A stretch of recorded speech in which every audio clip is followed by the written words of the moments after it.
जी हाँ, अभी हम डिस्कस करने वाले हैं इन्वायरमेंटल स्टडीज के बारे में। बहुत सारे क्वेश्चंस आ रहे थे कि इन्वायरमेंटल स्टडीज कब देना है, कैसे देना है, यूनिवर्सिटीज में कैसे दी जाती हैं। देखिए, मैं बात करने वाला हूँ अभी यहाँ पर फिलहाल विशेष करके अटल बिहारी वाजपेयी यूनिवर्सिटी की।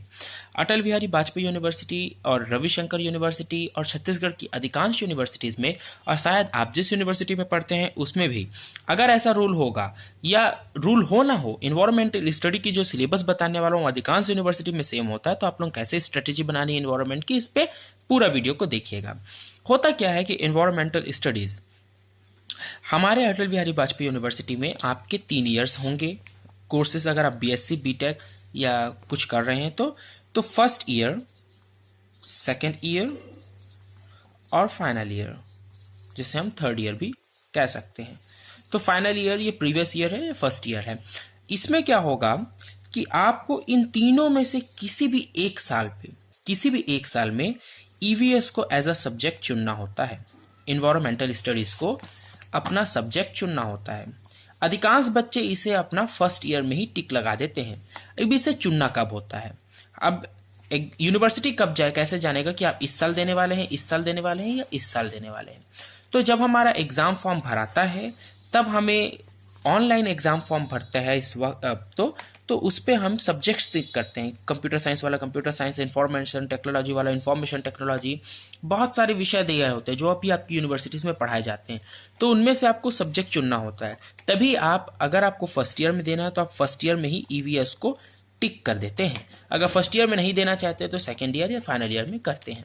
पर नहीं देने की स्थिति कब आती है? नहीं देने की स्थिति एक शर्त में आती है, या तो आप पूरी तरह से कॉन्फिडेंस लूज कर चुके हैं कि भाई मैं पास होऊंगा ही नहीं ईवीएस में, तो देने का कोई मतलब नहीं है। हाँ, तब मत दीजिएगा, क्योंकि बेवजह का आपका फर्स्ट ईयर का रिजल्ट खराब होगा।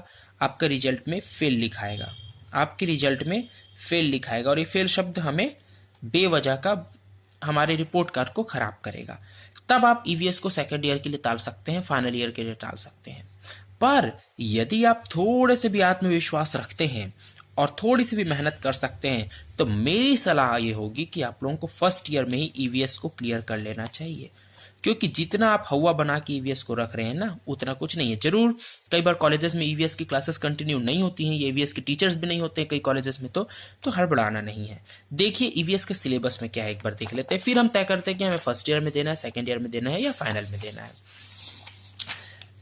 सबसे पहला है इन्वायरमेंटल स्टडी मल्टीप्लिसेंड्री नेचर, यानी कि इसमें नेचर और नेचुरल रिसोर्सेज के बारे में बात किया गया है। आइए देखते हैं 2-4 क्वेश्चंस को। What are natural resources? Natural resources क्या होते हैं? ठीक है, क्लासिफिकेशंस ऑफ रिसोर्सेज के बारे में बात किया गया। Ecological classifications of natural resources. Forest resources क्या होता है, यानी कि जंगल के बारे में पूछा जाएगा। फॉरेस्ट रिसोर्सेज मतलब कि फॉरेस्ट के रिसोर्स क्या क्या होते हैं, तो फल फूल पौधे लकड़ी, ये सब फॉरेस्ट रिसोर्स में आएंगे। ठीक है, फर्टिलाइजर्स और पेस्टिसाइड्स के बारे में पूछा गया है। चिपका मोमेंट क्या था, तो चिपका मोमेंट आप लोगों को मालूम होना चाहिए, बहुत आईएमपी है। देखिए, इसमें जो भी चीजें इन्वायरमेंट पे पढ़ाई जाएंगी ना, ये सब कंपटीशन के मद्देनजर से भी और जनरल नॉलेज के नजर से भी हमको इतनी तो आनी चाहिए। और ये सब आप लोग 10th 11th 12th में पढ़ के आए। अगर थोड़ा सा भी रिकॉल कर लेंगे तो हमें पासिंग मार्क्स के लिए कितना चाहिए जी? मात्र 30 मार्क्स ना, मात्र 30 मार्क्स चाहिए। तो आराम से 30 मार्क्स आप लोग ले आएंगे। बस आप लोगों को क्या करना है कि 5 यूनिट है, 5 यूनिट्स हैं, तो शायद 33 मार्क्स भी नहीं है इसमें, और कुछ कम भी हो सकता है, देखना होगा, मुझे भी क्लियर नहीं है। तो ये फर्टिलाइजर आएगा। फिर कन्वर्जेशन ऑफ एनर्जी आया है, यानी कि एनर्जिकल रिसोर्स के बारे में पूछ रहा है, फॉरेस्ट रिसोर्स के बारे में पूछ रहा है, जितने भी रिसोर्स हम जानते हैं। फॉरेस्ट रिसोर्स का फिर एक क्वेश्चन आया, यानी कि फॉरेस्ट रिसोर्स आईएमपी है। फिर उसके बाद में causes and controls of measures of flood, यानी कि जब बाढ़ आ जाता है तो बाढ़ क्यों आता है और उसको कैसे बचाया जा सकता है। जो हमारी जमीन सूख जाती है, ड्रॉट का मतलब होता है जमीन सूख जाती है, तो उसके हम कैसे बच सकते हैं, उसमें शॉर्ट नोट्स लिखने के लिए बोल रहा हूँ। और उसके कंट्रोल्स के बारे में, एनर्जी रिसोर्सेज के बारे में, फिर alternative energy of sources, alternative energy source of energy. अगर हमारे पास एनर्जी है और उसका अल्टरनेटिव सोर्स, उसका और कौन सा एक विकल्प हो सकता है, उसके बारे में पूछ रहा है। ठीक है, consequence of mining of mineral resources, mining के बारे में पूछ रहा है। माइनिंग से हमें जो मिनरल रिसोर्सेज मिलते हैं उसको किस प्रकार से निकाला जाता है, उसको कैसे यूज किया जाता है। वाटर रिसोर्सेज के बारे में पूछ रहा है, तो वाटर एनर्जी हम जानते हैं, पानी से हम बिजली उत्पन्न करते हैं, वाटर से हमें कितने सारे खाने के पदार्थ मिलते हैं, और भी कई प्रकार की चीजें वाटर से हमें प्राप्त होती है। वाटर खुद में बहुत बड़ी चीज है ना। फूड प्रॉब्लम क्यों है हमारे देश में, मतलब कि खाना क्यों कम पड़ जा रहा है, तो खाने की उत्पादन कैसे बढ़ाए, ये हमारा फर्स्ट यूनिट था। फिर सेकंड यूनिट पे मैं आता हूँ इकोसिस्टम। इकोसिस्टम क्या है, जिसमें हम रह रहे हैं वो सब इकोसिस्टम है। बायोडाइवर्सिटी एंड कन्वर्जन, देखिए इसके बारे में मैं इसलिए कह रहा हूँ ये इजी है क्योंकि इसके बारे में आप खुद से भी लिख के आ सकते हैं। सेकंड यूनिट किस पे बात करता है, क्योंकि बहुत से लोग बोल रहे थे बुक कैसा दिखता है, बुक कैसे दिखता है, तो लो भाई बुक आपके सामने है, ऐसा दिखता है। इसमें इकोसिस्टम है, बायोडाइवर्सिटी और कंजर्वेशन है। कंजर्वेशन मतलब उसे संरक्षित कैसे रखा जाए, बायोडाइवर्सिटी और इकोसिस्टम मतलब कि हम जिसमें रहते हैं। तो short notes on food chain के लिए लिखना बोला है। फूड चेन तो आप लोग जानते होंगे ना, कौन किसको खाता है और किसके भोजन कैसे बनता है। जैसे कि शेर किसको खाता है, वेजिटेरियन जो जीव जंतु थी, बकरी, ठीक है, उनको खाता है। फिर उसके बाद में पेड़ पौधों को वो बकरियां खाती हैं। पेड़ पौधे कैसे उगते हैं, तो जमीन से उगते हैं, और पेड़ पौधे को हम मनुष्य भी खाते हैं। हम मनुष्य उन भेड़ बकरियों को भी खाते हैं। तो इस प्रकार से जो एक फूड चेन बनता है, कौन किसको खाता है, कौन किस पे निर्भर है, ये फूड चेन के बारे में बात हो रहा है। फिर ये इकोसिस्टम आ गया। फिर बायोटिक, एबायोटिक के बारे में बात करेगा, इकोसिस्टम के बारे में बात करेगा, एक्वेटिक यानी कि समुद्र में रहने वाले जानवरों के बारे में बात करेगा। Ecosystem structure and fundamental components of ponds. Ecosystem ponds यानी कि तालाब के बारे में, ये लेक के बारे में, मतलब कि ये हो गया झील के बारे में, झील का इकोसिस्टम कैसा होता है ये पूछ रहा है, झील का वातावरण। फॉरेस्ट का इकोसिस्टम कैसा होता है, फिर उसके बाद यानी कि पूरे इकोसिस्टम, फॉरेस्ट का इकोसिस्टम आ गया। ग्रासलैंड इकोसिस्टम मतलब कि जो अपनी घास उगी हुई जमीन होती है उनका इकोसिस्टम के बारे में। इकोलॉजिकल पैरामिड्स के बारे में पूछ रहा है, pyramids of biomass, pyramids of number, pyramids of energy, pyramid. तो ये इकोलॉजिकल से related. Plant succession takes place in pond और लेक, तो हाइड्रोसिस इकोलॉजिकल सक्सेशन पे पूछ रहा है। तो ये हमारा सेकेंड यूनिट कंप्लीट होगा इस प्रकार से पूरा। ये सब बायोडाइवर्सिटी पे, अब बायोडाइवर्सिटी शुरू हो गया है, ठीक है। तो बायोडाइवर्सिटी, इकोलॉजिकल चीज़ों पे प्रोजेक्ट हमारे कितने चल रहे हैं। बायोलॉजिकल मतलब कि जंगल में रहने वाले जीव जंतुओं के लिए, तो टाइगर प्रोजेक्ट, क्रोकोडाइल प्रोजेक्ट चल रहा है। कौन कौन सी पार्क्स और सेंचुरीज हैं जो वन को संरक्षित रखने के लिए बनाए गए हैं, क्योंकि हमने बोला ना इसमें कंजर्वेशन पे भी बात करेंगे, इकोसिस्टम पे बात करेंगे, फिर बायोडाइवर्सिटी पे बात करेंगे, फिर उसके संरक्षण पे बात करेंगे। तो उनको बचाने के लिए कौन कौन से पार्क बनाए गए हैं, जो वृक्षों को बचाने के लिए हैं, कोई जानवरों के बचाने के लिए, कौन नदियों को बचाने के लिए हैं, डैम बनाए गए हैं, क्या बनाया गया है, वो सब पे हमें इस पे बात करना है। अब इसके बाद में कितना इजी है इसे, अगर आपको क्या करना है मैं बतला रहा हूं कि कोई भी 2-3 चैप्टर को टारगेट करना है। 5 है। फिर है इन्वायरमेंटल पॉल्यूशन एंड पॉपुलेशन, मैं कहूंगा सबसे इजी है इन्वायरमेंटल पॉल्यूशन और पॉपुलेशन। इसको जरूर पढ़ लीजिएगा, इसको जरूर पढ़िएगा इसके क्वेश्चंस को, क्योंकि इन्वायरमेंटल पॉल्यूशन आप लोग आराम से लिख सकते हैं। एयर पॉल्यूशन, वाटर पॉल्यूशन सबसे पढ़ते आ रहे हैं यार।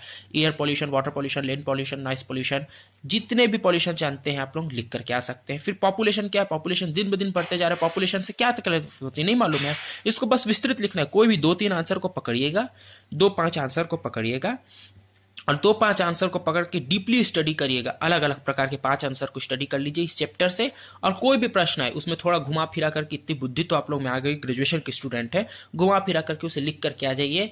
मैं डेफिनेटली विश्वास दिलाता हूं आप लोगों को पूरा मार्क्स मिलने वाला है, पूरा मार्क्स मिलने वाला है, पूरा मार्क्स मिलने वाला है। पॉपुलेशन पे क्या होता है, आबादी क्यों बढ़ रही है, तो जागरूकता नहीं होने के कारण आबादी बढ़ रही है लोगों में।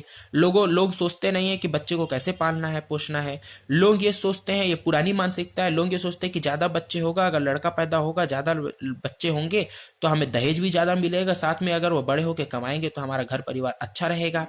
ये है, लोग ये नहीं सोचते हैं कि ज्यादा बच्चे हो जाएंगे तो हम उन्हें पालन पोषण कैसे करेंगे, यानी कि एक सोच विचार के प्लानिंग के साथ काम नहीं करते हैं, ठीक है। और कई बार इन्हें जानकारी की कमी होने के कारण भी ये ऐसा करते हैं।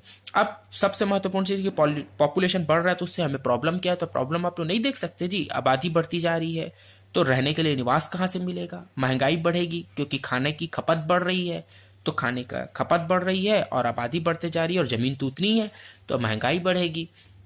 और क्या होगा, प्रदूषण बढ़ेगा पॉपुलेशन बढ़ने से। और क्या होगा, शिक्षा के स्तर पे कमी आएगी, क्योंकि आप लोग पढ़ा नहीं पाएंगे तो शिक्षा के स्तर पे कमी आएगी। रोजगार की समस्या उत्पन्न होगी, कहाँ से उतने रोजगार लाएंगे। तो जितनी भी चीजें हैं ये पॉपुलेशन और इन्वायरमेंटल पॉल्यूशन पे आप लोग खुद से लिख सकते हैं समझदारी विवेक से। तो इस पे प्रश्न आने वाले हैं, इनके मैं अलग से एक और वीडियो बनाऊंगा। फिर चौथा यूनिट है ह्यूमन राइट्स, आपके अपनी राइट्स। इसे मैं कहूंगा कि इसे आप एग्जाम के मद्देनजर याद करें ना करें, पर इसे दैनिक जीवन में जरूर याद रखें, क्योंकि ह्यूमन राइट्स हमें मालूम होने चाहिए हमारे कौन से मौलिक अधिकार हैं, क्या क्या अधिकार हम संविधान प्रदान किए। छोटा सा चैप्टर इतना सब खत्म हो गया। फिर 5th में आ गया है human rights and fundamental duties. तो हमारे अधिकार क्या है, ये ह्यूमन राइट्स का ही एक और पार्ट है फंडामेंटल ड्यूटीज इसमें बतलाई गई हैं। फंडामेंटल ड्यूटीज मतलब कि ना सिर्फ संविधान ने हमें कुछ अधिकार प्राप्त किए हैं, बल्कि उन अधिकार के बाद में हम नागरिकों को भी ये कुछ बताया गया कि हमें इस देश के लिए क्या करना है, तो हमारी क्या ड्यूटी है देश के लिए, राष्ट्र के लिए, वो इसमें है। और हमें क्या क्या अधिकार संविधान द्वारा प्राप्त है वो ह्यूमन राइट्स में है। तो ये दोनों चैप्टर आप लोगों को तो सामान्य जीवन में आना चाहिए। बस इसके बाद में हमारा चैप्टर खत्म हो जाता है, फिर यहाँ से यूनिट शुरू है। तो आप लोग पढ़ना शुरू कर दीजिए, मैं और भी वीडियोस आप लोगों को ईवीएस को लेकर के आते जाऊंगा। अब जब इतना ईजी है ईवीएस, तो आप लोगों को कोई भी 3 चैप्टर को इसमें टारगेट करना है। 3 चैप्टर में भी पूरा नहीं, 3 चैप्टर में भी 5 क्वेश्चंस को बस पढ़ना है। वो 5 क्वेश्चन एक दूसरे से भिन्न हो, अच्छे से इन 5 क्वेश्चन को पढ़ना है। यानी कि कुल मिला के 15 क्वेश्चंस आप लोगों को अच्छे से पढ़ने हैं, डिटेल में पढ़ने हैं। और इन 15 क्वेश्चन को बार बार पढ़ लेने के बाद में हो गया आप लोग इतने में मैं लिखित में देता हूं कि आप लोग पास होंगे, गारंटी दे रहा हूं मैं, आप लोग पास होंगे। तो कैसे करें स्ट्रेटेजी, तो ये 15 क्वेश्चन कौन कौन से होंगे, आप लोग अगर चाहते हैं कि मैं बताऊं तो आप लोग कमेंट सेक्शन में जरूर लिखिएगा कि ये 15 क्वेश्चन मैं आप लोगों को बतला दूं। तो आप लोग उन्हीं 15 क्वेश्चन की तैयारी करिएगा। आवश्यकता पड़ने पे मैं इन 15 क्वेश्चन को आप लोगों को डिटेल में भी बतला दूंगा, एक्सप्लेन करके हिंदी में, क्योंकि मैं इंग्लिश में है तो मैं इंग्लिश से हिंदी में बता दूंगा। और ऐसे बताऊंगा कि वो 5 क्वेश्चन, कोई भी क्वेश्चन आ जाए उन चैप्टर में, वो क्वेश्चन तो चल ही जाएगा उस क्वेश्चन पे, जैसा भी पूछे। तो आप लोग तैयारी करिए, अच्छे से पढ़िए, ईवीएस के लिए मत डरिए। और मैं तो यही कहूंगा कि अगर आप लोग सेकंड ईयर के स्टूडेंट हैं, फर्स्ट ईयर में ईवीएस नहीं दिए तो बिल्कुल इसी साल ईवीएस भर दीजिएगा। अगर आप लोग फाइनल के हैं, फर्स्ट सेकंड में नहीं दिए तो भरना ही पड़ेगा, वरना पास रिजल्ट नहीं आएगा, देना कंपलसरी है। अगर आप लोग फर्स्ट ईयर के स्टूडेंट हो तो ये बेहतरीन साल है ईवीएस का एग्जाम देने के लिए। बिल्कुल दूसरे साल तीसरे साल में मत करना, फर्स्ट ईयर में भर देना, और फर्स्ट ईयर में ही आप लोग क्लियर हो जाएंगे। बस मेरे चैनल को सब्सक्राइब करिए, और अपने बलबूते पे भी हो जाएंगे, पर मेरे चैनल पे आएंगे तो मार्गदर्शन मिलते रहेगा। Thanks for watching.